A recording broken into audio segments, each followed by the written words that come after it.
नमस्कार, मी साक्षी. आपण पाहत आहात नंदुरबार बुलेटिन लाईव्ह. आता बातमी आहे नंदुरबार जिल्ह्यातून. नंदुरबार जिल्ह्यामध्ये काल वादळी वारा, गारपीट आणि अवकाळी पावसानं अक्षरशः थैमान घातलंय. नंदुरबार शहरासह सातपुडा परिसरात जोरदार पावसामुळे जनजीवन विस्कळीत झालंय. अनेक ठिकाणी झाडे उन्मळून पडली आहेत आणि शेती पिकांचं मोठं नुकसान झालंय.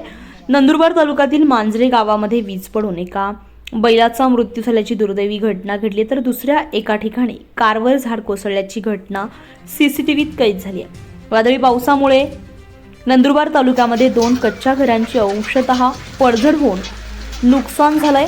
गारपिटीमुळे शेतशिवारातील पिकांना मोठा फटका बसलाय, तर शेतकरी हवालदिल झाले आहेत. हवामान विभागानं आधीच अवकाळी पावसाचा इशारा दिलेला होता.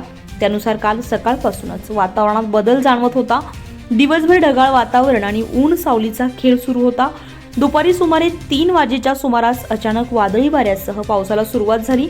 नंदुरबार शहरासह खोंडामळी, भालेर, कानळदे, सिंदगव्हाण, काकरदा, तिसी या गावांसह धडगाव, मोलनी आणि शहादा परिसरातही अवकाळी पावसानं जोरदार हजेरी लावली आहे. काही ठिकाणी अर्धा तास गारपिटीनं अक्षरशः झोडपून काढलेलं होतं. गेल्या काही दिवसांपासून जाणवणाऱ्या उकाड्यापासून नागरिकांना काही प्रमाणात दिलासा मिळाला असला तरी या अवकाळी पावसामुळे शेतीचं मोठं नुकसान झाल्यामुळे शेतकरी चिंतेत आहे.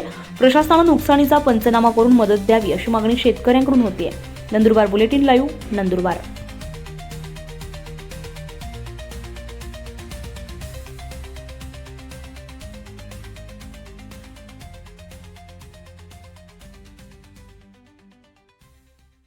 ताज्या घडामोडींसाठी पाहत राहा नंदुरबार बुलेटिन लाईव्ह. आपला जिल्हा, आपली बातमी. चॅनलला सबस्क्राईब, शेअर करा.